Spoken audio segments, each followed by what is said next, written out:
Hi, everybody. Welcome to another Burning Questions series with myself, Andy Park, FPL Sonaldo, as well as my co-host, Pras. Hey, how are you, Andy? Very good. Sorry to keep you guys waiting. We had some technical difficulties, but we really appreciate everybody waiting. And I'm very, very excited to introduce a very special guest and my good friend FPLBrunoo, also known as Kishav, and we do the Enabler Show on Twitter Spaces. Kishav, welcome to the show. Thank you, Andy. Quite excited to be here and being the quite honored as well to be the first community guest. Yeah, absolutely. We're very excited to have you on. So we'll just quickly discuss how we did. Pras, how's your game week going? Our current ranks are up from yesterday, so obviously this rank is superficial in some ways and will change drastically in the next 2 days. But if you two could just explain how you guys are doing. Well, okay. Well, firstly, I'm honored that you've put the 16K down because that's the highest rank I've had. Obviously, it's unofficial, but last night was great because I transferred out Ronaldo, who I got in for a -8, as viewers will remember from last week. So he was out for Watkins. Obviously, he did really well. Lots of the game week to go. So rank almost irrelevant at this stage, but happy with the start because I also had Foden. Mm. I'm quite jealous. I had Watkins as well, but I lacked 0.1 million to get Foden, so I had to go for Bernardo Silva for a -4 from Gundogan, and that didn't turn out too well. So yeah, not that happy with my game week so far, but quite optimistic for the remaining games. Looking forward to it. Mm. So today what we're gonna do is kind of go through a little your bit. week, sorry, Sonaldo. Oh yeah. Sorry. My week is going great. I had a -4 to bring in Watkins as well as Foden. So I traded Gundogan out. And guys, I need to give huge credit to these two because Kishav I'll bombard a little bit with some transfer ideas, but Pras I'll bug him till the last minute and send him about 100 messages asking him what he thinks about my transfers. So I'm always grateful for your advice, Pras, as well as you, FPLBrunoo. So yeah, very excited to be speaking with you guys today. So let's move to the next slide. Okay, so what we're doing today is kind of a run through of about 20 players and trying to decide if they're kind of buy, hold, or sell types of guys. So obviously this is a kind of a nice conversation type of thing. There's no definitive answer on whether we should buy players, sell players, or hold players because there's so many factors that go into deciding. But before we do that, I thought it'd be good to kind of go over the certain situation with COVID right now and what's going on. As you can see in the notes here, there's been a sharp increase, and I'm sure everybody's aware that there's been 42 cases this past week. So it's an alarming rate. The United game canceled. Tottenham have 2 games to shoehorn in, as well as the Chelsea missing a bunch of games or 2 games due to the Club World Cup. So Chelsea might not have a Premier League game for about a month, from what I'm hearing. So on this note, what should we kind of prepare for, and are there any strategies and stuff and kind of things we need to watch out for, Pras? Look, I think we're going to try and not make it generic, and so we wanted to include this as a topic because it's not technically a burning question, but everyone's got this at the back of their mind. What do we do in this period? Add to the fact that it's Christmas, so games are coming thick and fast midweek. Anything that happens COVID related basically then takes the player out for 2 to 3 game weeks. So we're not going to give you the obvious, have a deep bench and wait for your transfers. That's too obvious. Of course, do that. It's anyway Christmas, with injuries, you just never know. So information is key. That is known. So there was a couple of things that I was thinking that I usually tend to do, in this period. And this is not the first season, of course. Last season, we went through this. And the season before, for those who played, will remember the Project Restart, where people almost...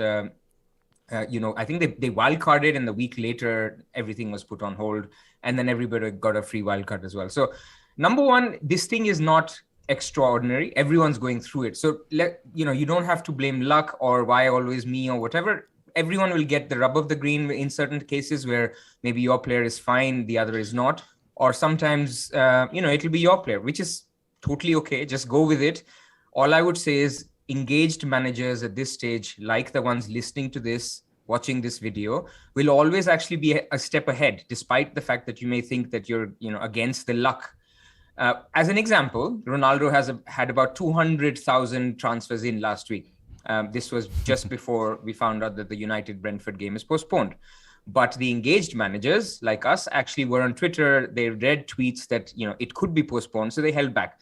So, just continue to be engaged in information. The one tip that I have that I implemented as well this week is try to, and I'm not even talking about vice captaining from a different game. Again, that's too obvious. Of course, don't vice captain from the same game. I'm actually saying try to vice captain the game that is closest to you. So last night what I did was I vice captained Foden, not because I thought Foden was the second best option that I had. Probably it was Jota or maybe even Bowen. But I thought Foden is playing. There were enough credible leaks that he will be in the starting lineup. That game is definitely happening. So those are some of the things that I would tend to look at when I navigate this period. The one other update I wanted to give is today the Premier League has announced that they will, or not announced officially, but we understand that they will not just postpone games as they have done in the past couple of weeks. They will try to make sure that they go on. Now, the backdrop to this is COVID is only getting worse. What this means is you'll just get unexpected players missing out of matches. So not the match being postponed itself. So I don't think the problem itself is resolved. We just need to be, mindful of the fact that you could have surprises down the line. So those are a few thoughts from me. Brunoo, what do you think? Yeah, I think some really good points that you made there. First of all, don't beat yourself too much if your player gets COVID. Don't feel like you're out of luck. I generally think that over a season, over 38 game weeks, luck averages out. So some weeks you'll be on the good side of it, some weeks on the bad side of it. And for me personally, being on Twitter as well, there's a lot of rumors and a lot of speculation and all, and I try to hide the noise a bit, dim it down, and following reputable accounts, not necessarily just from FPL sources, but also those related to teams. Like for example, for Man United is Samuel Luckhurst, who's from Manchester Evening News. So there's some very reputable journalists out there who cover each team. Some definitely from the athletic journalists that we have. Those are the ones that I would try to follow and get some news from. FPL wise, I think probably the best advice I can give is whatever you can, just save a transfer. Because once, if any of your players is hit with COVID or any teams, you will get that safety of an extra transfer to navigate it better. And thirdly, would be to diversify your assets. I mean, we've seen with United, if you had 3 United players, it must have been very difficult to go through the previous game week. I mean, this game week, not knowing what to do, especially with one game postponed and the second one not really sure what's going to happen there. So yeah, diversify your assets. Don't triple up as much as you can. Try not to. And these 3 for me. Triple up one is a good advice. I mean, I think what can you do with Liverpool assets? Of course, you will triple up, but for others, maybe they can be avoided. Just before we get to you, Sonaldo, a couple of comments in the chat. So they were reacting to my Ronaldo out. So actually, what I was saying was when he scored against Norwich, people got him in, then not realizing that the Brentford game was off. As of now, we don't know if the Brighton game is on. Yep. We think it is because a lot of people have commented in the chat, rightly so, that he was seen in training today. So as long as the Brighton game is on, I'd expect Ronaldo to start. So that was number one. Another comment by John in the chat that there is a conference by Boris Johnson this evening. You never know what happens. Absolutely correct. I mean, we have to also, it's not just a sports comment. It's a wider comment on how things are shaping up. I mean, you cannot even rule out fans maybe not coming to the games anymore, or the games themselves, or the Premier League themselves maybe preponing or bringing forward the winter break. So all of that is open. I guess all you can do is follow the news. Yeah, I think you guys put it really well. I mean, I'm not going to add too much to it because I think a lot of our viewers, and again, thank you so much for joining today.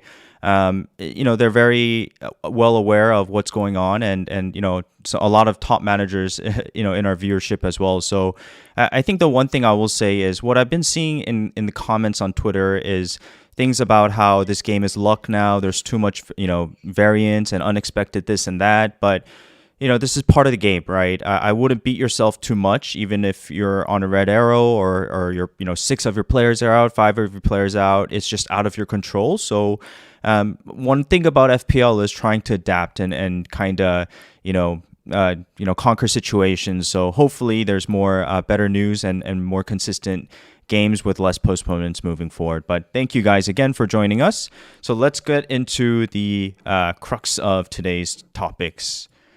So what do we have today is buy, hold, or sell. So we're not going to do the obvious players and such as Salah and Jota and this and that, but what we'll do is kind of go through a couple of 20 different players from defenders, midfielders, and strikers. Maybe not so much in depth, but just have a conversation and see where we're at. I think that when it comes to these players, you could create a qualitative, checklist. Like there's things like minutes, ability, threat, price, fixtures, and other contextual stuff according to how your team is structured. But in the end, it really depends on the situation of your team. So it's more of a conversation if you guys agree with me here.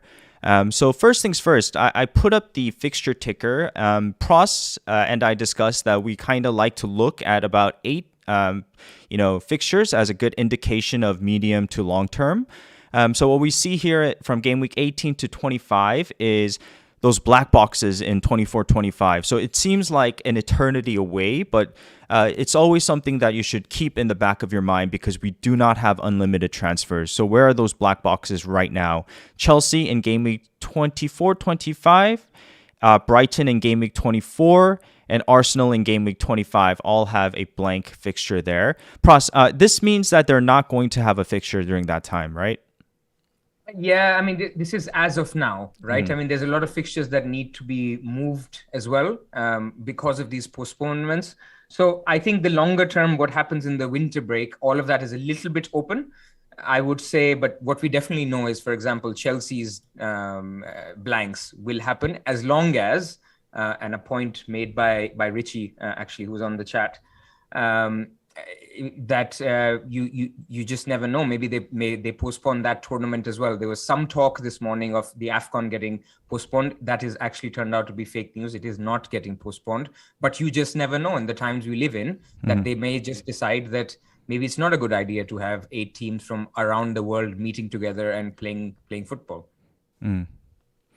Okay, yeah, and at the top of the fixture ticker, you see Arsenal, Aston Villa, Brentford, Brighton. At the bottom, you see Tottenham, Watford, West Ham, Wolves. So this is kind of an overall of attack and defense put together. But when I did again, this is on FF Scout. So for those who want to see a more detailed fixture ticker, you can mess around with it on FF Scout. But when I did the attack and when I did the defense, there was minimal difference. So I think overall is a good indication of whether you're looking at attacking or defensive assets in terms of surface level fixture ticker.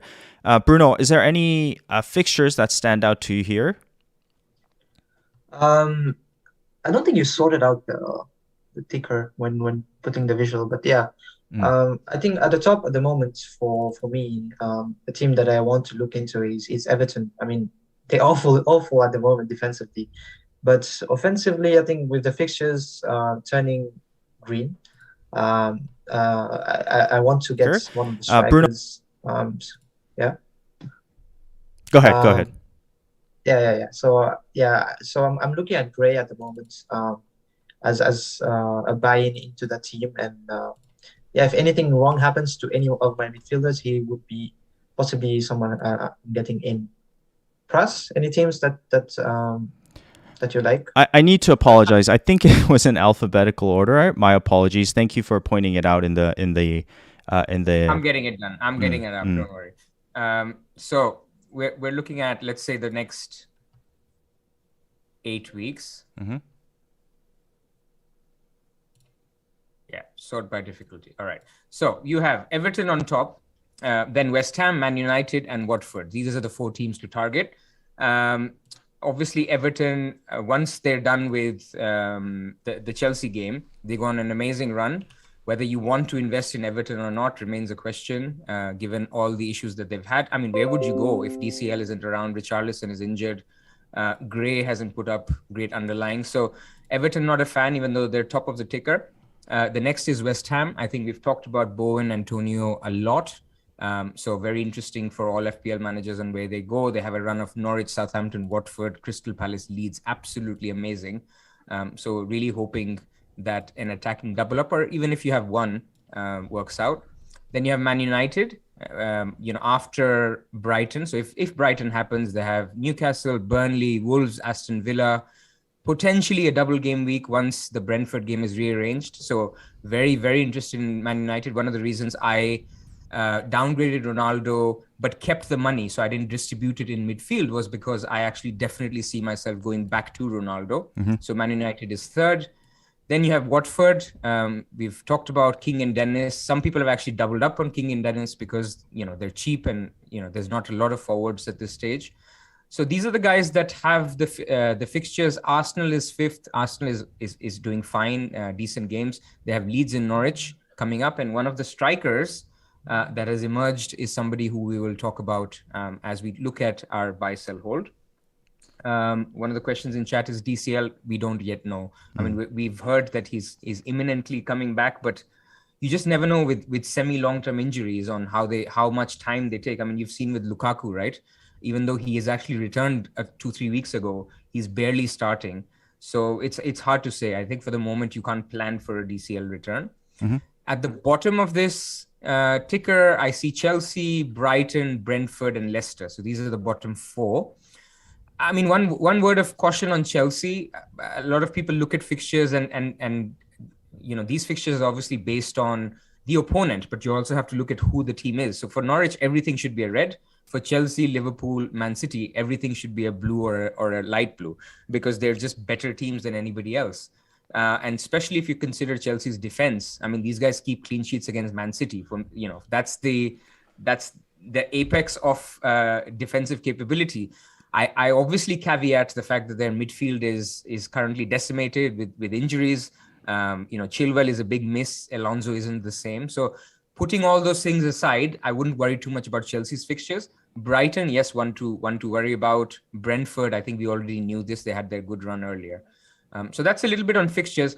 The reason we're showing this is as we talk about the 20 players, we will try to use fixtures as a barometer, in addition to anything else that we see, nailedness, how they're doing in statistics more recently. And last word from me on why we're doing this as a topic today. We're in the middle of a game week, right? We're not going to talk about big topics when there's still seven matches to happen in this particular game week. So we thought it's a good checkpoint where we just look at a few players and we talk them out on who we like, who we don't like, who's worth monitoring or not. So I leave it to you guys to then start discussing the names. No, perfectly put. Okay, so we begin with some defenders. We have Marcos Alonso, Livramento, Dalot, Reguilon, Robertson, Reece James, and one of my favorites, Matty Cash. So we have some great guys to discuss. So I guess we could go through them kind of individually, not go too much in debt, and then sort of maybe come to a conclusion on what we should do with him. Why don't we start with the Chelsea boys in Marcos Alonso and Reece James? Pras, take us away. So my view is the double up is, I was talking to Ted earlier on Monday as well. I think the double up is somewhat coming to an end, simply because of the fact that they've not looked as great. A lot of cheap options are emerging in defense, which we'll talk about as a broader set of where we see the defense going. I think Reece James is perfectly good as a hold. There's no reason to sell him whatsoever. Not only because of the team value that's people have in him. I think he's still super attacking. He's had a little bit of drop in form. Zoff was mentioning this on the wire earlier, that, he's still a young guy who's now playing a lot of matches thick and fast. So this is expected. But the fact that Chelsea are expected to win, most of their games, he's an attacking fullback. I would definitely hold Reece James. I don't think it's a question of buy for him. Most people own him. So for me, Reece James is a buy. For me, Alonso is a sell, but not an urgent sell. You could look to move him on as you have better clarity on the double game weeks, for example. But what do you think, Bruno? Yeah, I think I'm with you on the development. I don't think it's really as viable as it was possibly. Um, what was it? 5 game weeks ago. Games move too fast. But yeah, Yeah. Reece James. Yeah, Reece James. He's been less involved with Chelsea at the moment. I'm not sure why. I think possibly because of the midfield as well. Ruben Loftus-Cheek is not as good as someone like Kante, obviously. And yeah, recycling the ball looks a bit more difficult as well. And with the change of personnel in front, with Werner coming in, sometimes Ziyech, sometimes Mount, I think he needs some time to build that chemistry as well. And yeah, I think it's a hole for me at the moment, Reece James, until possibly game week game week 21 when they play against Liverpool. But even then, as we've seen from last season, the big teams against the bigger teams as well, they perform defensively. So yeah, there's no rush to move in any defenders from my point of view. What about you, Andy? Yeah, I think it's very simple. I think the double up in defense has not been working. I know people are very upset with Reece James, especially because they brought him in after his hauls. I'm one of the lucky ones to have him prior, so I think that pain is less lingering. But I definitely want to keep Reece James. I want to move Alonso on. I'm looking at the next 3 fixtures before they face Liverpool. I do think Marcos Alonso, the double up might pay off, right? But the thing I'm thinking about is to create funds elsewhere and to go light in the back now and have just 3 solid defenders in Reece James, TAA as well as Cancelo, and possibly have Dalot and a 4.0, 4.4 such as Ben Davies. So I do like the idea of moving cash. So it's just a team structure thing. Why don't we talk about your Manchester United boy, Dalot? One last thing on Go ahead. on Chelsea. Sorry, the next 3 opponents, they may not look as as easy, but actually Wolves, Aston Villa, and Brighton all have struggled for goals. So I wouldn't be surprised if they get 2 clean sheets there. So don't lose heart if you have a double up and you'd like to keep it, because team structure is obviously very team dependent. If you're not interested in a double city mid or an Antonio, then you can equally very happily keep Alonso.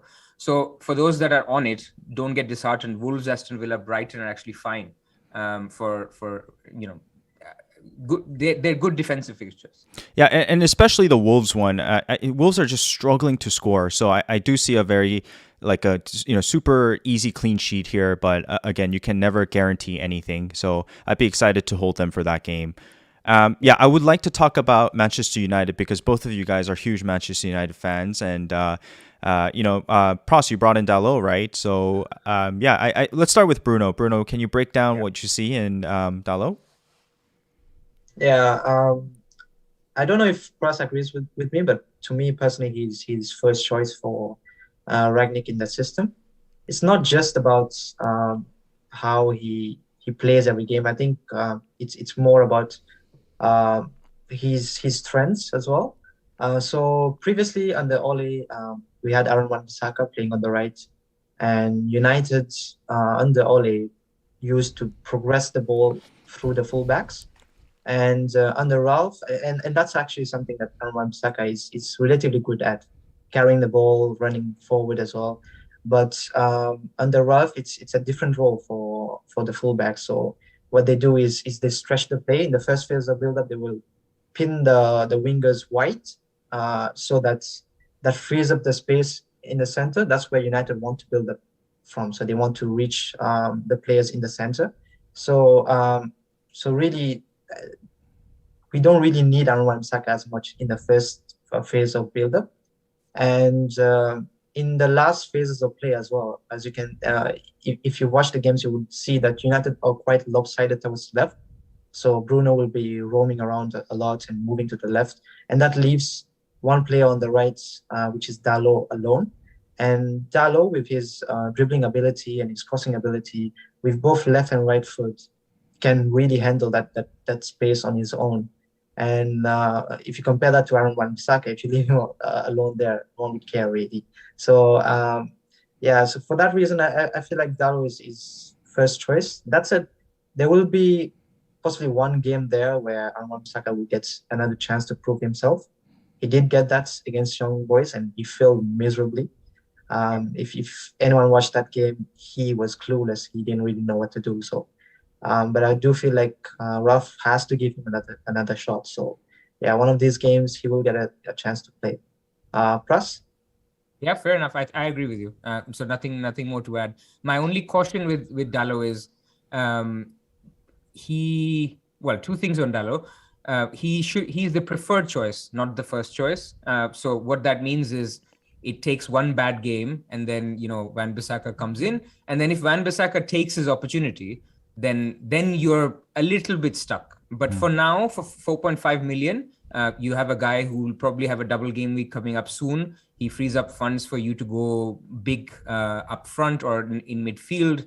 So for me, yeah, he's definitely a buy if your structure allows. And the second point on Dalot is that he won't really come on, right? I mean, if a lot of people, for example, say Reece James always cameos, Jota always cameos. So we don't really like that, because if somebody, you don't really have the auto sub option. With Dalot, you'll probably have it because Aaron Wan-Bissaka will play 90 minutes. He's a fit guy.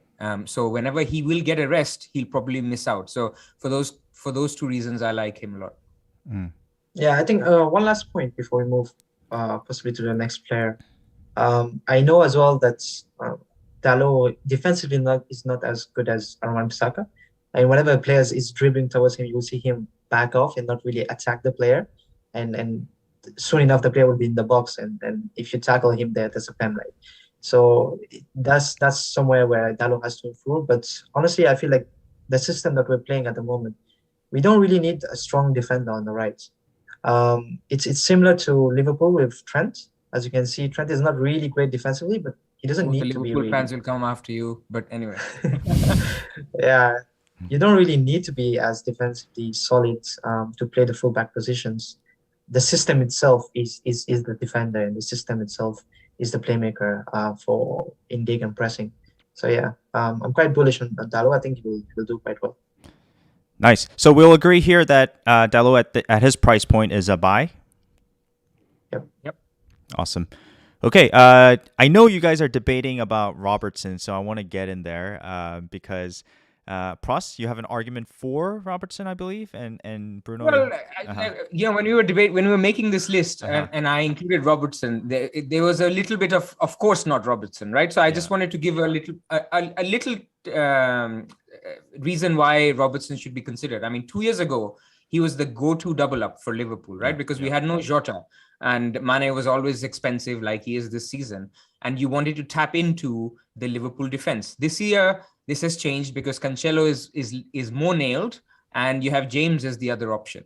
But when you have the Chelsea blanks, it also coincides with the time when Firmino is back. AFCON would have finished. So we're not going to have Jota forever in our teams. I mean, some people may be happy to do that. He probably starts 2 in 3 games. So maybe that's fine. But there will come a point where people will start looking at, a downgrade for Jota.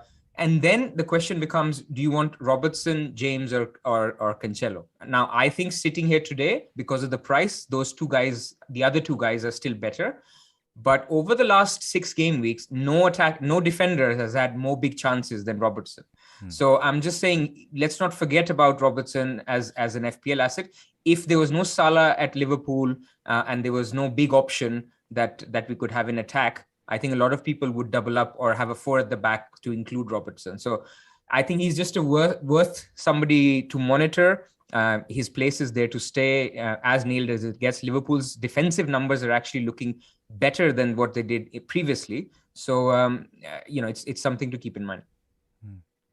Yeah, it seems like in the beginning of the season, he was really struggling and people were giving him kind of slack for it. But the last 2 games, he's shown his form again. And a lot of times what I'm seeing with Liverpool is sometimes they'll kind of cluster to the right and leave Robertson on an island on the left. And that's where he really excels. But they did that plan, or Klopp did that plan 1 or 2 games earlier in the season, but he struggled to get those crosses in. But I think now with the form picking up, he could be a very dangerous differential. Of course, his price point is very high. So with Jota, Salah, and TAA, it may be impossible or difficult to bring him in for now, but definitely someone to keep an eye out for. Let's move on to the last 3 players. We can start with Reguilon. Brunoo, you want to start here? I think for me, it's a tough call because of his price point, but what do you think? Yeah, I think I agree as well. At the moment, I think like you said earlier as well, we want to kind of shift the money from defense to midfield. And Region is what, 4.2 at the moment? Quite a bit expensive. I still prefer someone like actually Dalot or these 4.3 million players to him. He does get chances. And then there is the double game week coming up for Tottenham as well. So I think if you have him, you possibly keep him right now. I mean, after the Liverpool game, they have Crystal Palace, Southampton, and Watford.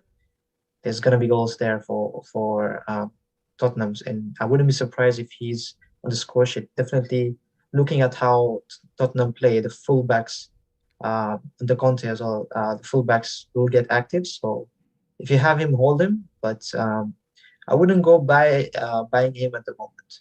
That's what I can say. What do you think, Pras? I like Reguilon a lot, to be honest. I mean, I think his attacking numbers are outstanding. For me, he's the best pick from Spurs. I would go as far as to say Wow. that. So if you have, let's say they have a double game week, right? And there's only one place you want to get for for Spurs coverage for the double game week.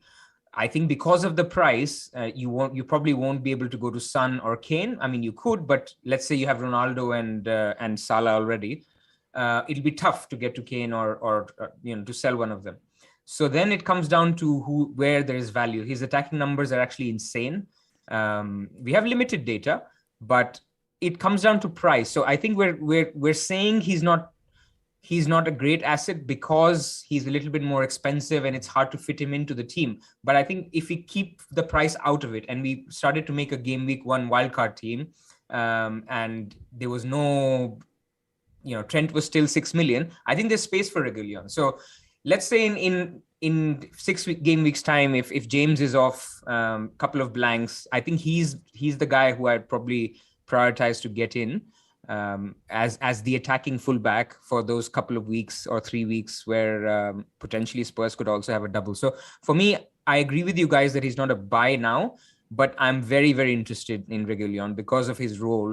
One of the reasons I personally went Davis in my team is because what Spurs do is firstly, they attack a lot from the left. And when they do attack from the left, Davis actually goes and takes the wide side. So he's the one putting in the crosses, and Reguilon actually comes into the box to receive those crosses. A lot of times you would have seen this when the ball does come in, you see him, Kane and Son and Moura in the box, those 4.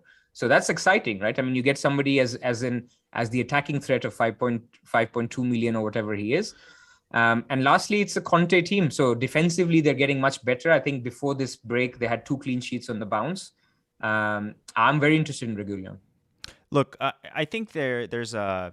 I'm going to counter this a little bit because when Sessegnon came in for Reguilon, what actually happened was the reverse. So Sessegnon would kind of push out wide, and you see Ben Davis make the inside runs and get into the box, and you can see this from the heat map. And this was evident in his 15-point haul, right? So I really think your Ben Davis pick was a great pick at that time. It just everything came together. So obviously, being a big Sun fan, I've watched a lot of Spurs, over the years, and I've talked to Baker as well. Who shout out to Baker if he's in here, and I really struggled with Reguilon over the years, especially this past year, because he's a Real Madrid product, and our expectations of him is high. He's really fast. He's dangerous with the ball, but as someone who's viewed a lot of Spurs games, his finishing product has always been not so great. What I mean by that is his crossing is quite weak, in my opinion, and something about him was frustrating. But I will say this: since Conte has come in, he's definitely sparked something inside of Reguilon, and I do believe that moving forward, he could potentially be a tremendous asset, especially with United and Spurs having that double game week coming up soon. So I agree with you here. He's not a buy right now, but could be a steal soon. So let's move on to the last two players. Livramento, someone we all have in our teams, or a lot of people have in our teams. Pras, what do you think about what to do with Livramento? Yeah, let's move on. I mean, there's enough options there now. I mean, his time is up. They have no goalkeeper. I personally don't need to spend time on Livramento. I wanted to include him in the list because everyone has him. Yeah. But if you get the time and you can reshape the team, you have that luxury transfer. I think he can be sold. Yeah, I agree with you here. I'm one of those guys that had Livramento for such a long period, and I never got him off my bench. So my hit ratio is 0%. So not a big fan. But Kishav, same thing, Brunoo? Same thing. Yeah. Okay. Not interested. Yeah, let's get to our main guy today in the defender section. It's Matty Cash. I'm a big fan of Matty Cash, and I spoke to a friend, Naif, who yesterday watched the Aston Villa game, and he didn't watch the Aston Villa game for the Aston Villa game. He watched it for Matty Cash. So he gave me a tremendous breakdown, and basically he was saying that Matty Cash was the main threat for Villa in attack in the first 30 minutes and of the previous game.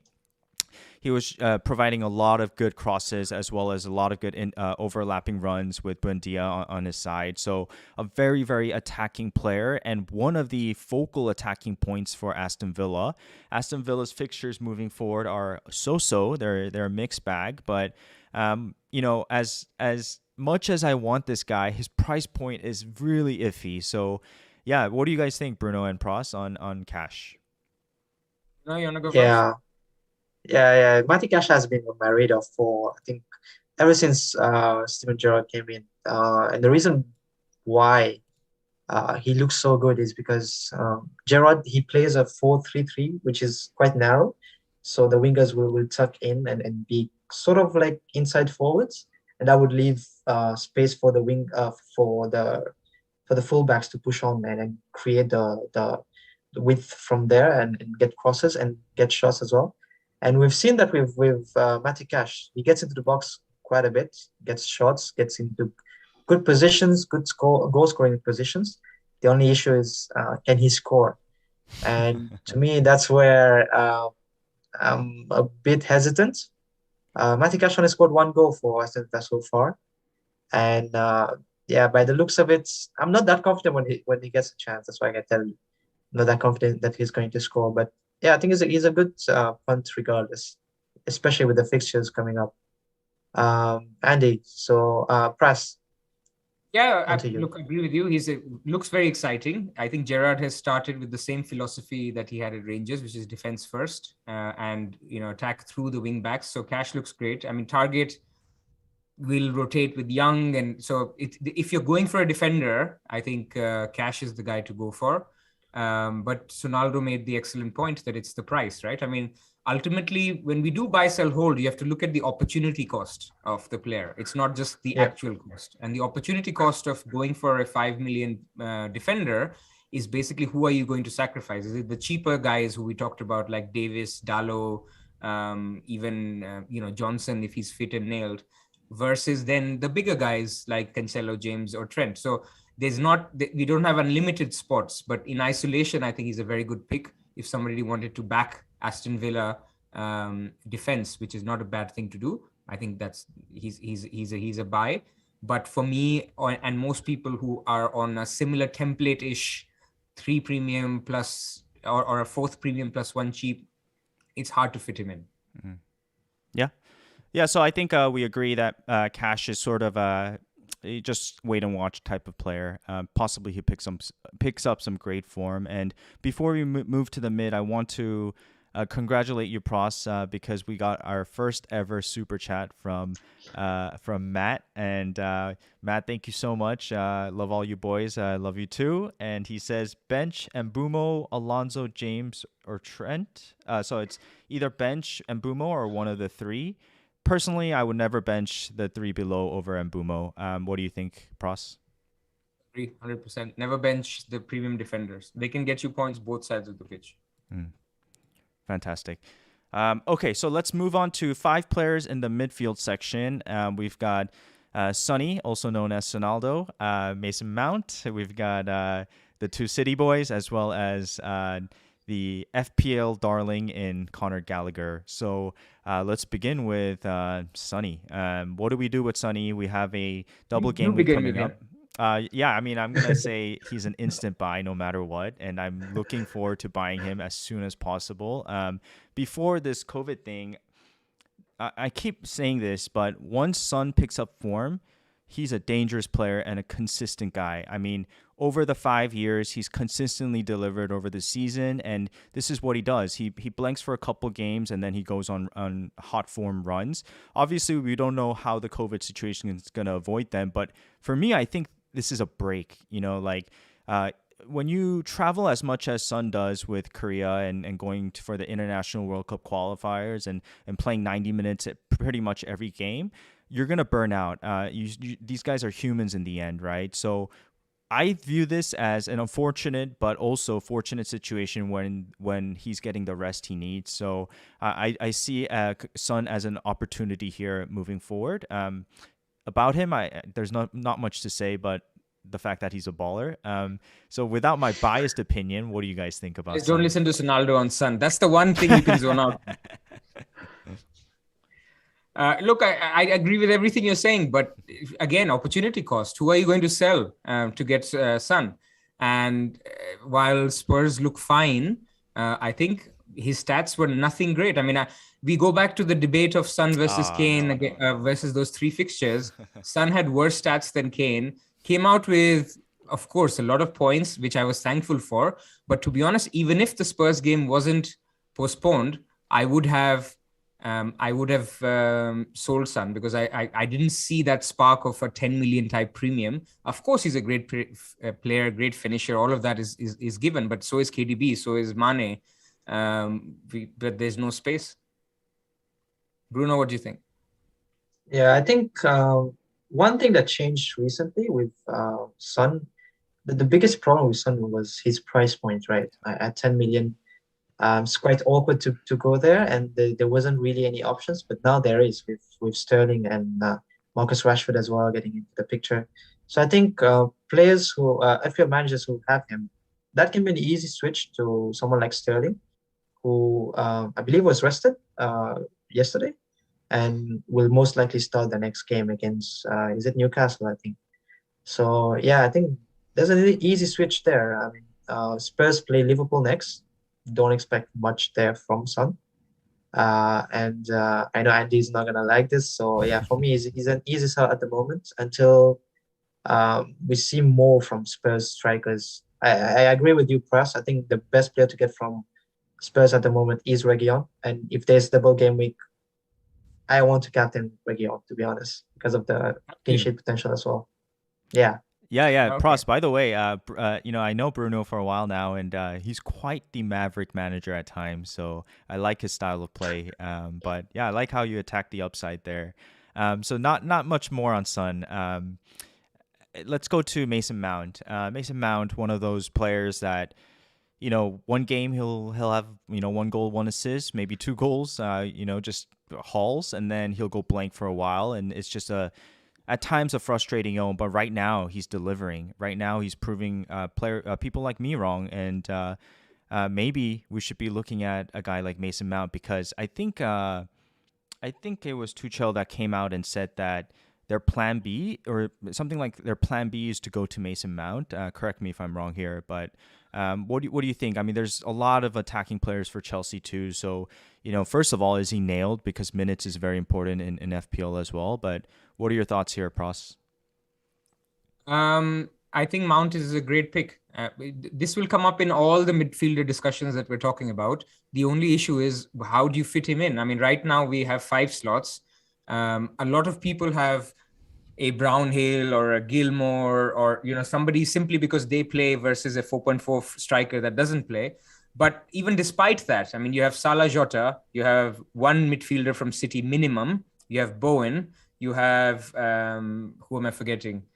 Rafinha potentially. Yep. And there's just so many options. But I think Mount is a very good option. He's showing the consistency that he lacked early season. I mean, seasons past, he's shown the fact that he can be on it, but it's a new manager, reasonably new manager, where you want to see how he fits in with Lukaku in the team.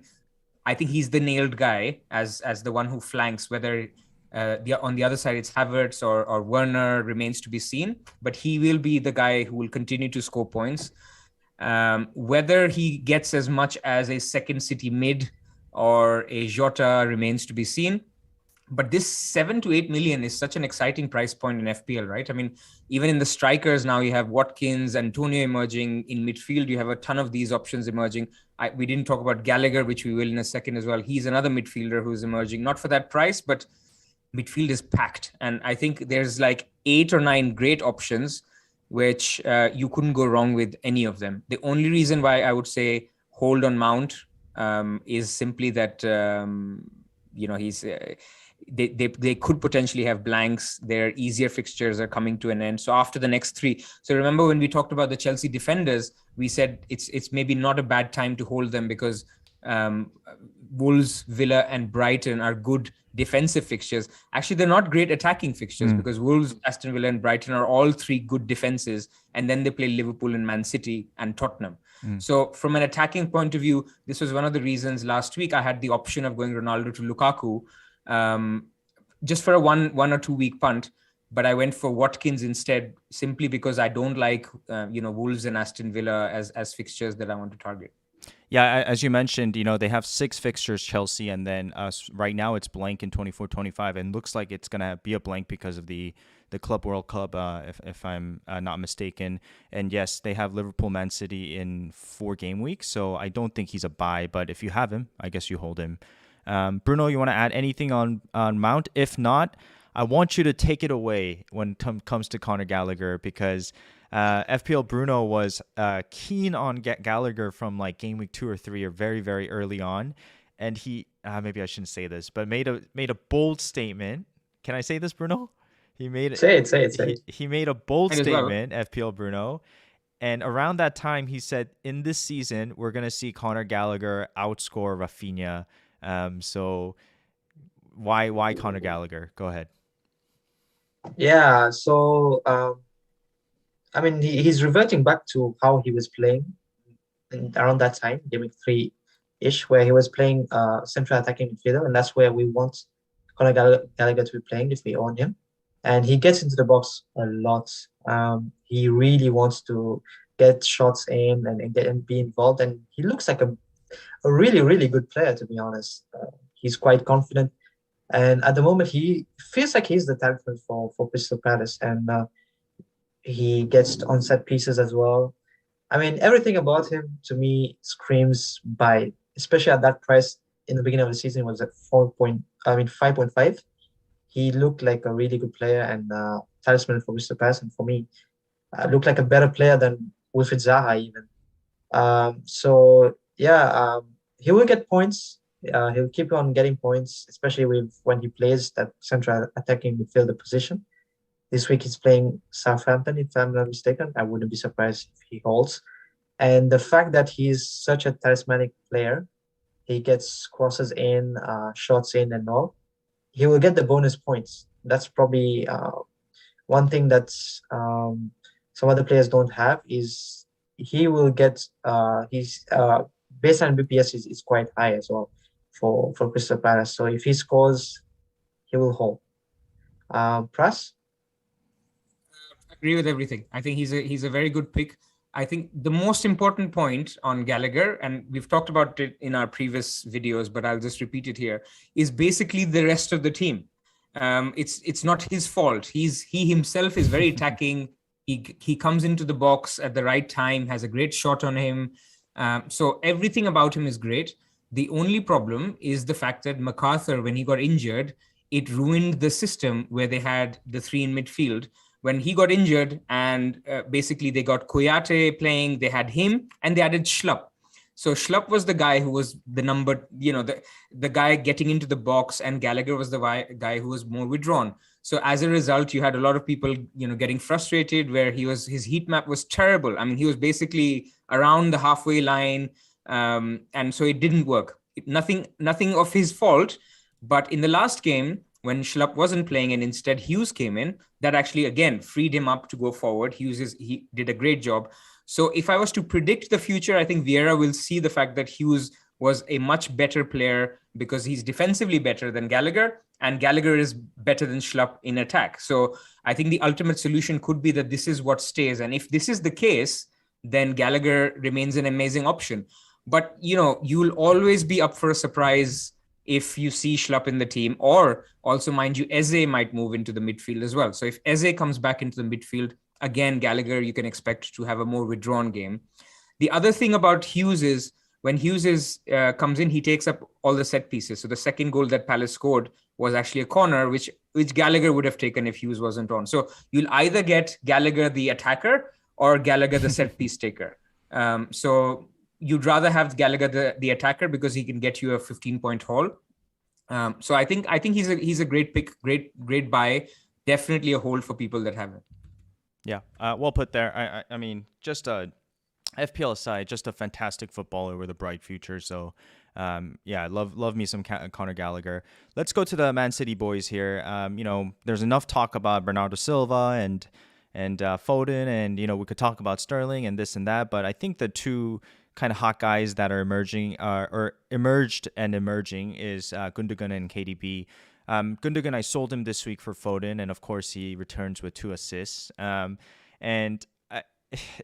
This game yesterday was exactly why I brought him in. From Gameweek 9 when he played against United, he was deployed. Actually, the Gameweek 9 versus United was a very similar tactical formation, I think, versus with the game last night, because what they had was 2 kind of false 9 positions, kind of going attacking, in turns, and that's what Gundogan was doing, I think, in around 12 or 11 or 13 when he hauled, and then, injuries and this and that, unfortunately, pushed him more deeper.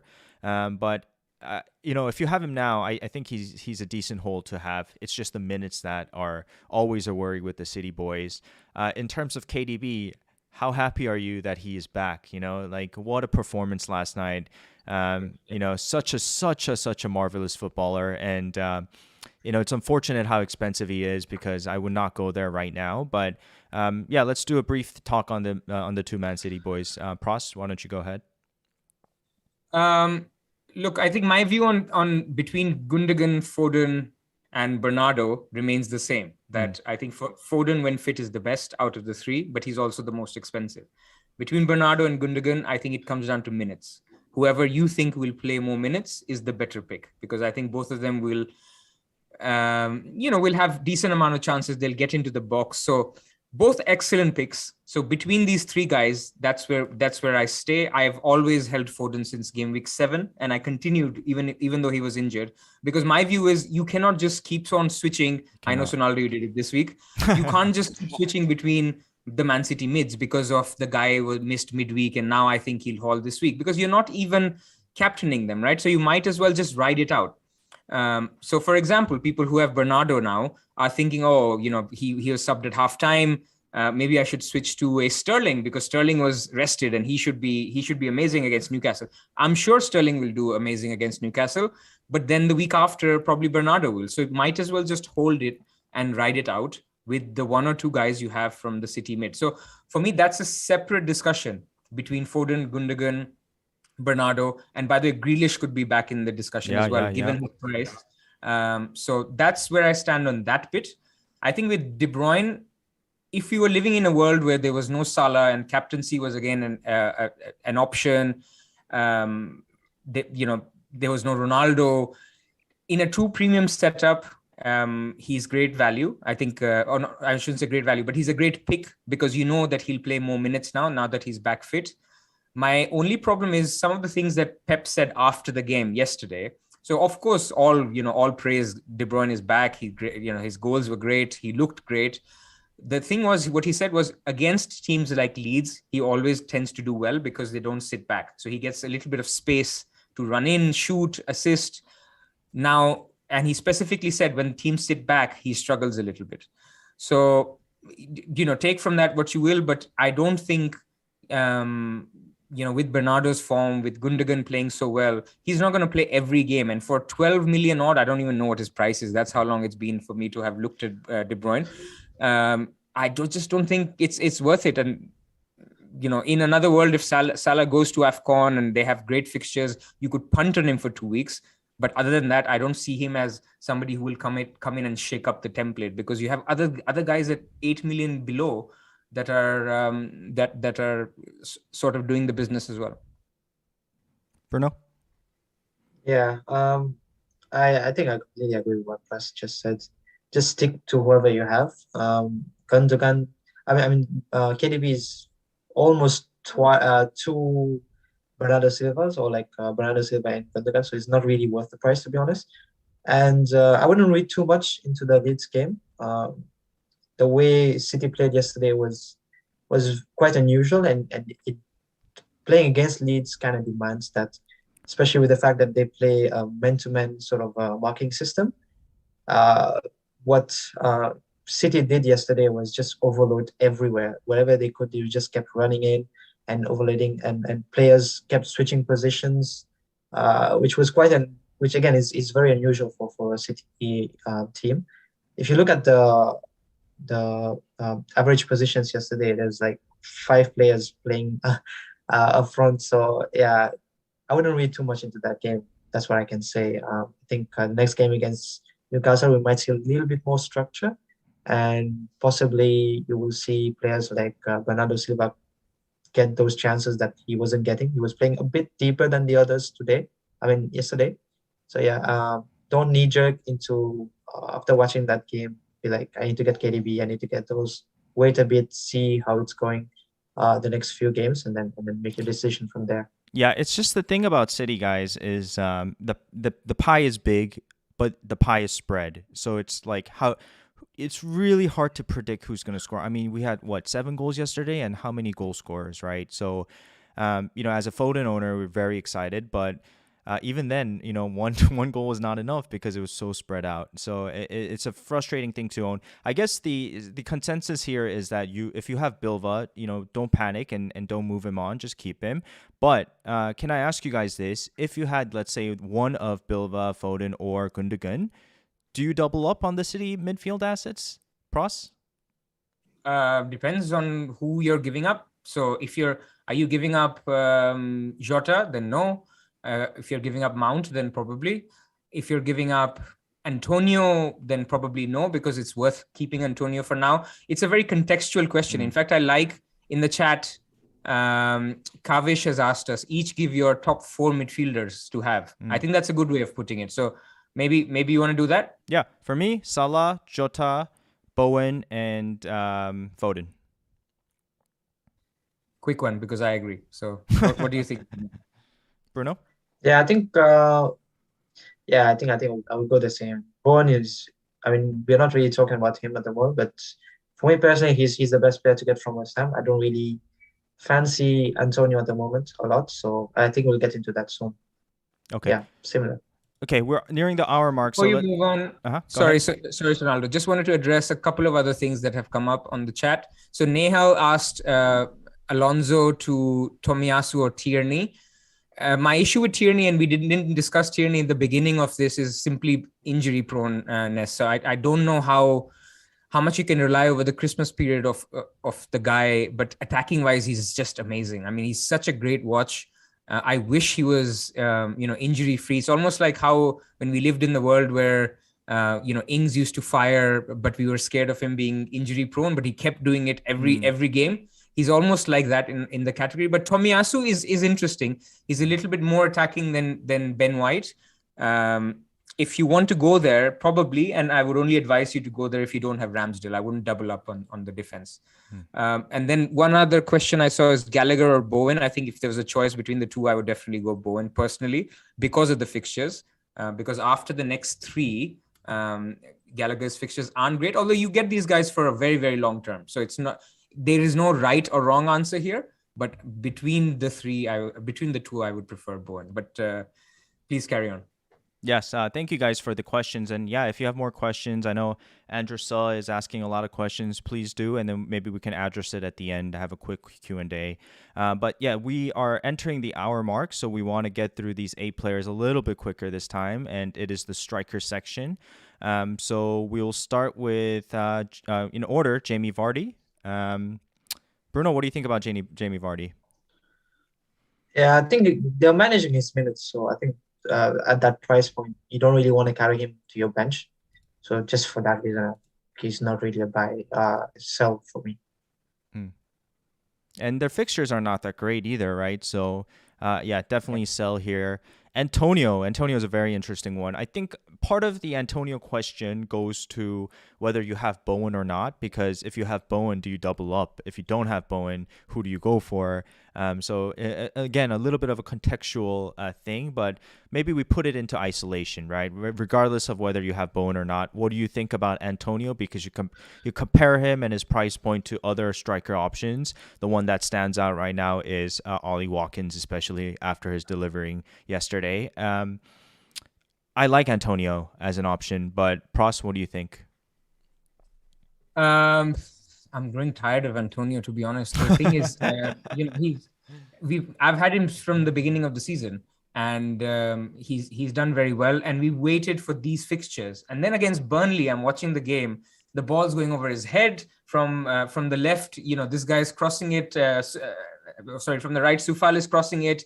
Ben Rama is getting at the end of it. From the left, somebody else is crossing it, and Bowen's getting in. This guy's just standing in the box watching the game. I mean, the frustration is coming out. Yeah.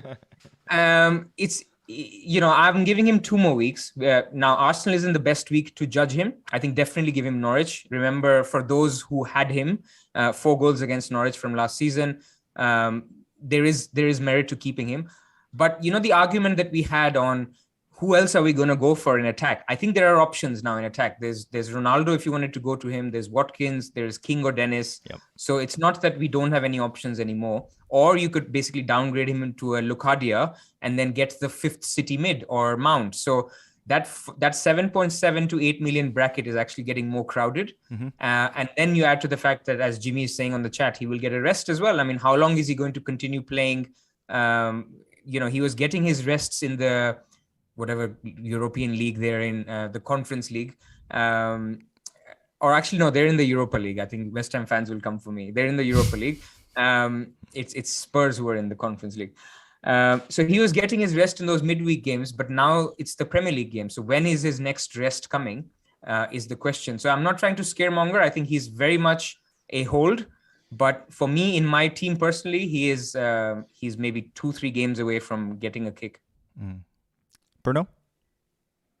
Yeah, I think I'm with you, Pras, that I was done with him, I think 2-3 game weeks ago when I was just looking even ahead of his good run of fixes. He hasn't really looked the same.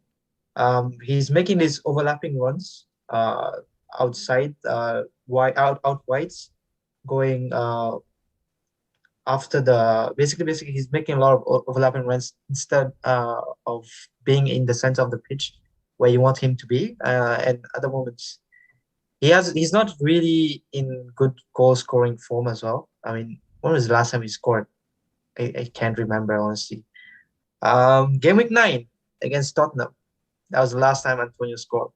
And if you just look at his, if you remove the first 3 fixtures, Antonio has holed 0 times since Gameweek 4. So yeah, I checked his BPS against Burnley. I think it was -1.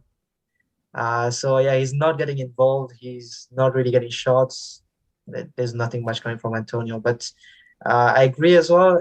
You probably have to hold him now for the next probably 4 fixtures and see from there. Yeah, Andy, you want to say yeah, I'll something? just add 2 comments and then we move on. The first thing is this: when we first talked about the COVID thing early on and general strategies, here's the thing, right? Like we're already doubled up, tripled up on some teams, and with all the uncertainty going on, if you have Bowen, such as you and I, Pras, and Brunoo as well, good idea may be to move off him. However, with that being said, with you, Pras, you've had him for so long, so there's this inherent like kind of voice in the back of your head saying, "Don't get rid of him, don't get rid of him." So it's one I of want to get those. rid of him.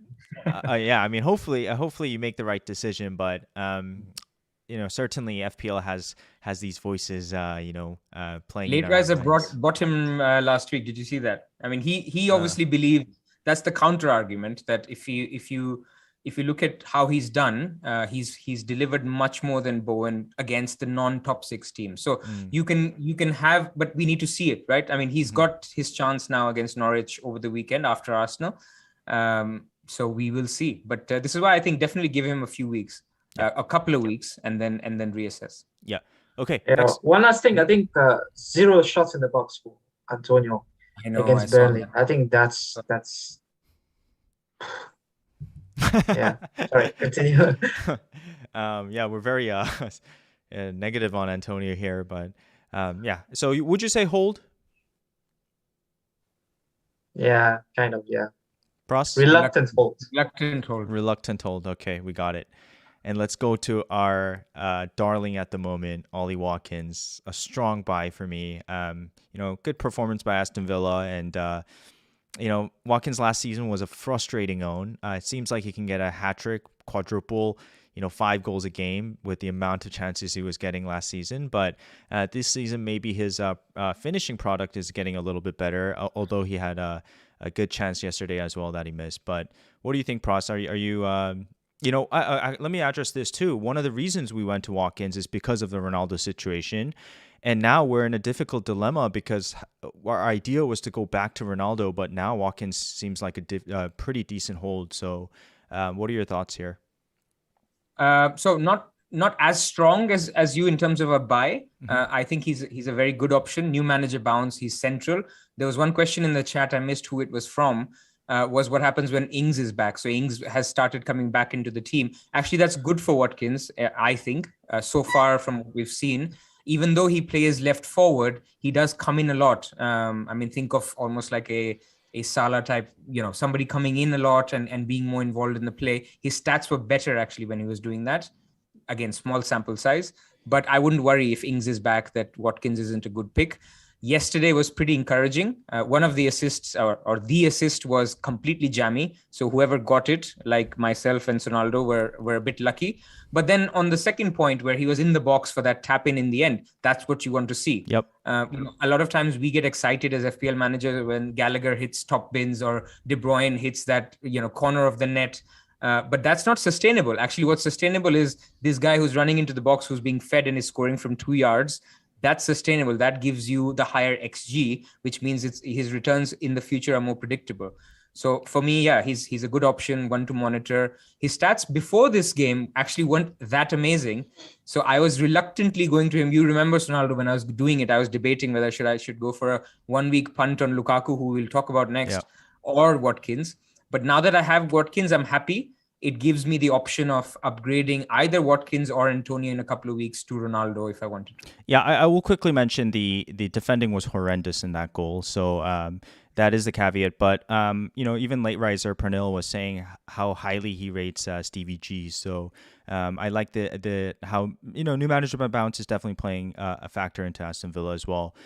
Your team, your boy, Cristiano Ronaldo, Brunoo, what do you think? Is he a must? Thoughts here? I think this one is quite debatable, right? I know prior to this game week, a lot of people sold him, especially because he was going to miss at least one game. And now, by the looks of it, we might see him play against Brighton. The game might go on. So for me personally, with those fixtures coming up, I want Ronaldo. I know Pras as well. You said earlier that we left money in the bank to get him back. if United are going to score, most likely it's going to be Ronaldo on the score sheet. He does really well as black box last season. I think, prior to this season showed Ronaldo is a flat track bully. He gets most of his goals against the smaller teams. And I did some diggings as well to see how many minutes he played December 2020, so last year in December, with Juventus. And I think he missed like 7 minutes. And he played out of 630 minutes, he missed only 7 minutes. He played every game 90 minutes. And there was games from December 5 onwards, there was games every 3 days.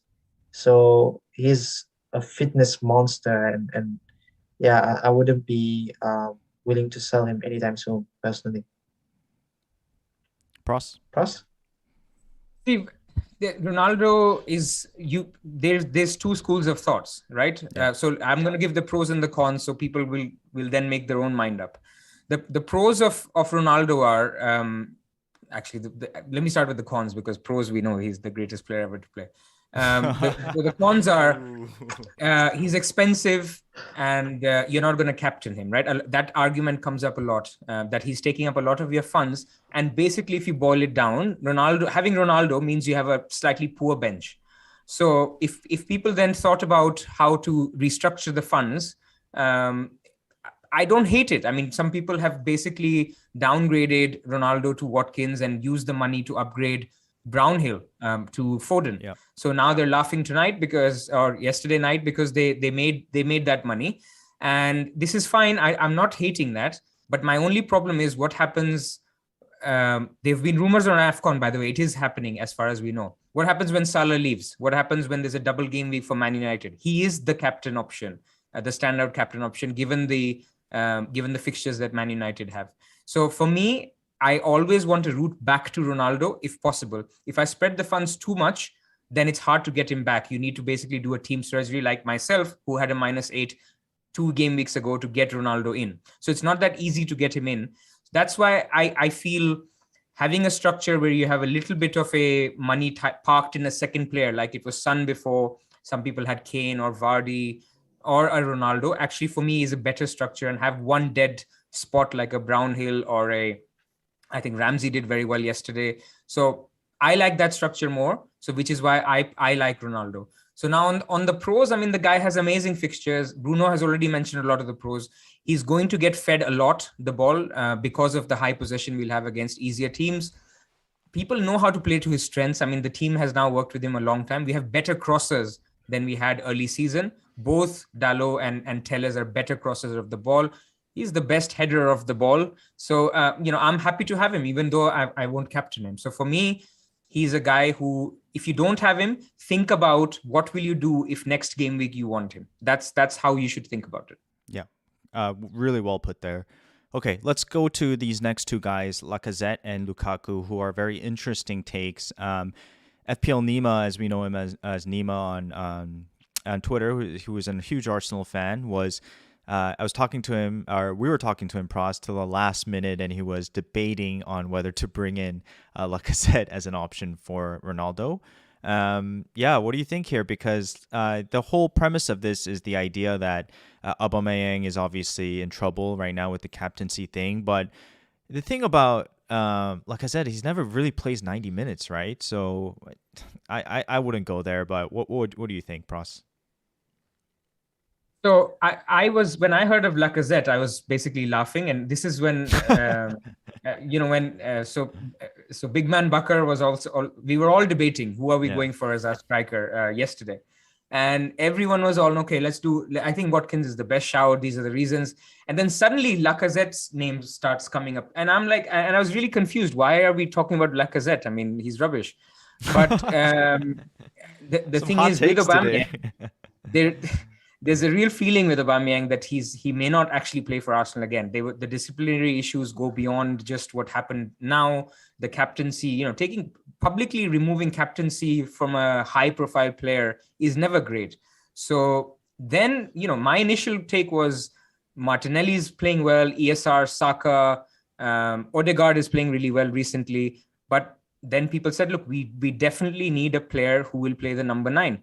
and Arsenal fans feel that will be Lacazette. So we're not going to spend much time. I think Dave Roop is right. We don't need to be spending too much time on Lacazette. But watch him. If he does well, for example, against West Ham, who does he play next? Leeds. Who do we love to play as our FPL players? Leeds right now, because they're giving up a lot of space, a lot of chances. So watch out. I mean, we can then claim to be the first ones who brought Lacazette onto the radar, but he could be an option. Yeah, I see Mike Halpin here. He's a very friendly guy on Twitter and a huge Arsenal fan, saying that after 60 minutes, Lacazette runs like he's carrying a fridge on his back. So he says to avoid. Very, very funny there. Bruno, what do you think about Lukaku? Can you give us a breakdown? Because some people, I know Pras was tempted to bring him in, and I know some people have him. So yeah, what's the situation here with Lukaku? Yeah, it doesn't look like they are rushing him back in. I think having seen how Chelsea play, he doesn't have such a good chemistry with the other two attackers, whether it be Mount or Ziyech or Werner. Unlike what's this guy's name? Havertz. Sorry. Yeah, unlike Havertz, who looks like, I mean, he's played with them for a longer time and looks like they had that chemistry. So I think they're not really in a rush to get Lukaku in. They're trying to manage his minutes as well. And the one game where he really shined was against Arsenal, and he was playing against Pablo Mari, who just kept on going towards him and just holding him, like he's holding his wife. And that's where Lukaku really shines, right? He knows how to play those types of situations. And ever since that game, we haven't really seen other defenders really go that close to Lukaku because they know he can turn quite easily. Yeah, historically, Tuchel. I have this sort of a theory. I mean, some observation that I've made when it comes to any manager. I mean, their personality comes out in their team. So a manager like Pep Guardiola, who used to play for Barcelona as a midfielder. I'm going off track here. He was more about passing, and you can see that in the team that he's coaching at the moment. Passing is the main key for his team. A player like Ole Gunnar Solskjaer, when he became manager of Man United, he was all about that never say die attitude, and we saw that last season with United. And similarly with Tuchel, I think Tuchel was a defender, and you can see that Chelsea, the forte is the defense. And ever since he joined Chelsea, strikers really haven't scored that much. So yeah, I need to see a lot more from Chelsea forwards before I go invest 11 million in Lukaku. Yeah, I mean, like they won the Champions League without a true striker last season, right? So yeah, very interesting tactical breakdown there. I do agree with it. Pras, why were you thinking of bringing in this week? Was it a gut feeling? Yeah, so this week I was only thinking because I wanted Ronaldo back. So I was looking at somebody who can bridge me this week that Ronaldo is out. And so he plays Everton on Thursday, which is his ex-team. They're at home, and he had rested over the weekend. So I'm pretty sure he's going to start on Thursday. And today, Thomas Tuchel said he's ready to play 70-odd minutes. So I'm actually expecting him to do well. Now, Ollie Watkins has done really well, so I'm not regretting the decision.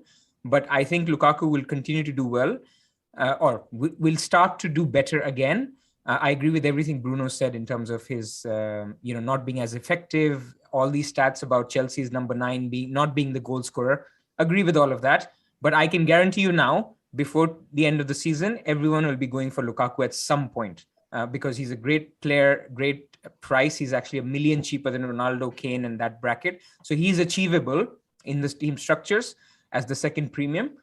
When he starts firing, he will start firing, I feel. He will be somebody we look at, but I think not for now. Okay. So if you have him, you would hold, but if you don't, you would wait on him. If you have him, what are you doing? I mean, you shouldn't be having him.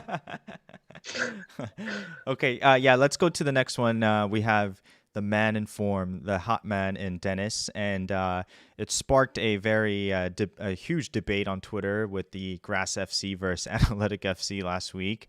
I brought in Joshua King, and he played like a left back last game, so it was very frustrating to see. And all of a sudden, Dennis was playing striker. Without getting too much into it, I guess the thing about Dennis is he's in form. I mean, he looks great, and he looks so confident, and confidence is such a underrated asset at times in terms of FPL or in terms of football. So I like the way he's walking around and portraying himself as. So it's a simple question. FP is coming for you. Yeah. So the simple question for you guys is, you hold him if you have him. But what do you do if you're a Joshua King owner? I mean, obviously, for me, it would be a hold. There's no sideways move here. But what do you think? Brunoo, what do you think? For whatever reason, this week, Josh King played winger and Dennis played up front. So I'm not sure what's happening there. We have to see if this continues. If it does, then that worries me as a King owner. But yeah, I agree with you, Andy. He looks really confident, and he is in form. And for me personally, every time we look at XG, we have to take into account form, and it's quite difficult to do that because we cannot quantify form. But it's something that eye test managers perhaps we can sort of account for it a little bit. So yeah, whenever we look at XG, we have to take into account form.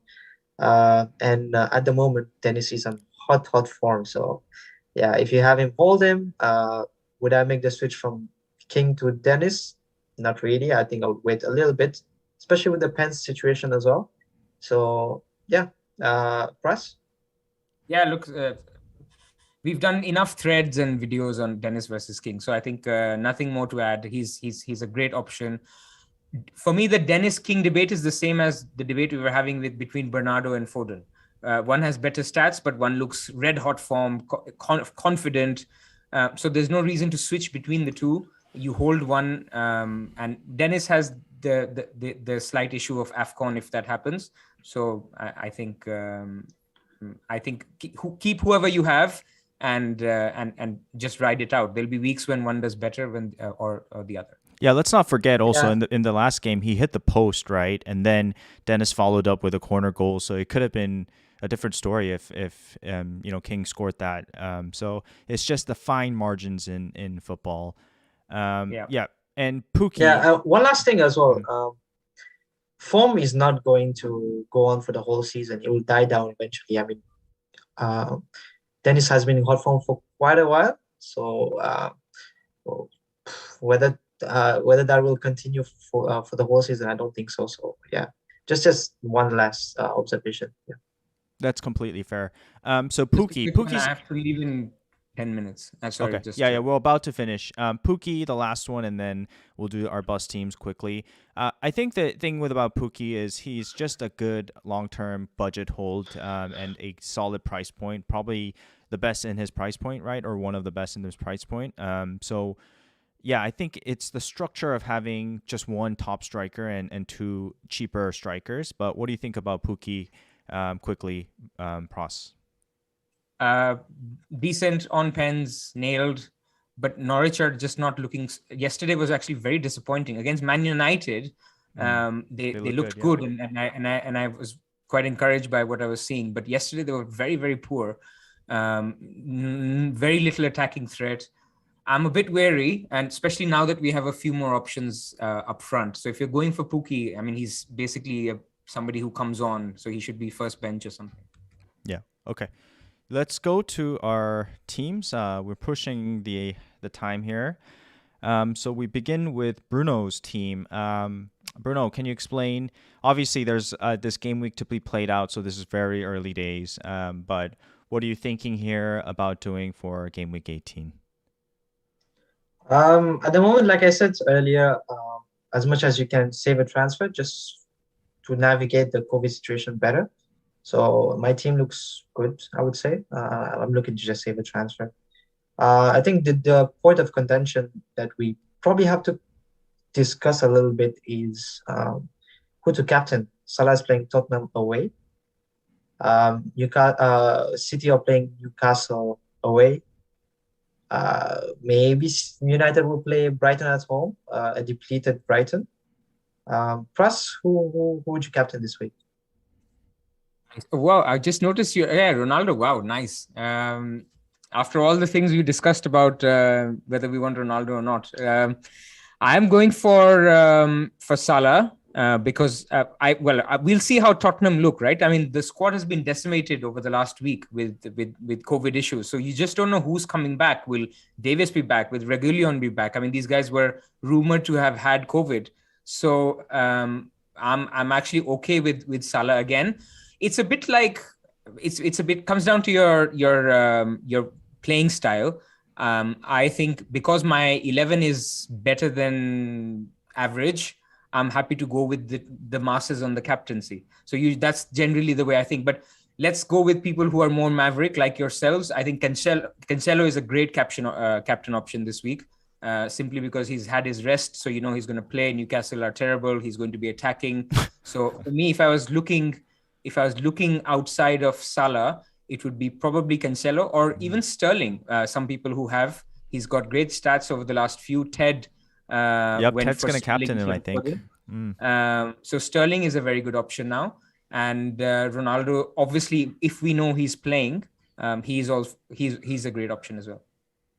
Why do you have Jota on the bench quickly, Brunoo? So he can come in for Fernando.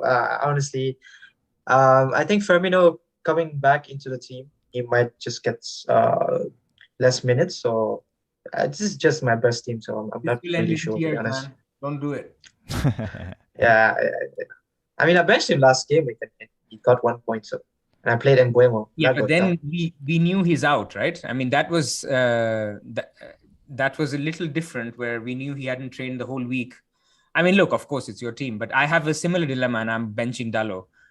Simply because Dalot, I mean, how many points? Jota can get you a goal anytime. Dalot will, he could get you 2 points or maybe 8 or 9. But anyway, that's your decision. Yeah, nothing decided yet, to be honest. All right, we have your team here, Pras. Any transfers you're trying to make or thought of? So I have, because I downgraded Sonaldo.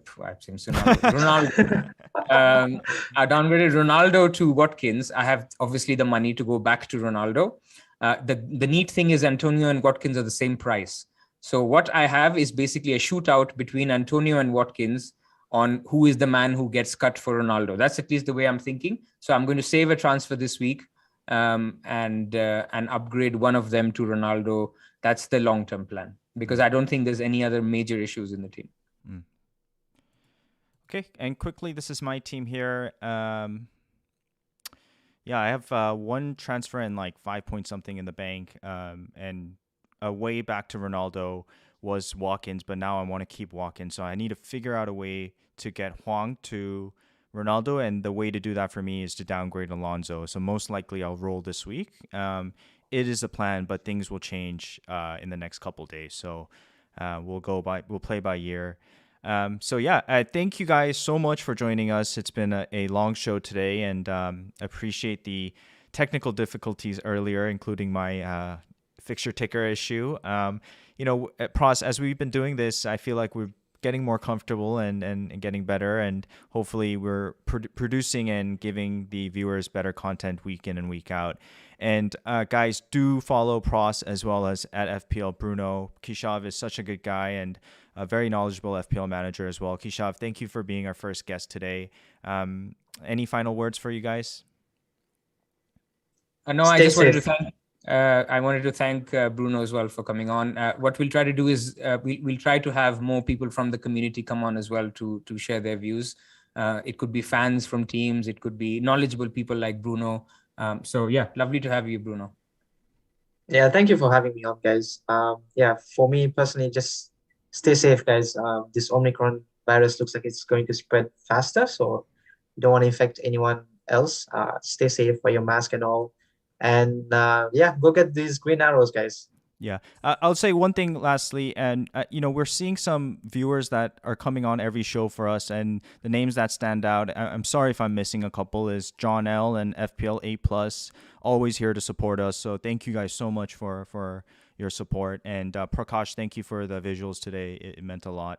So thank you, and we will be back next week with another burning question series. And hit that like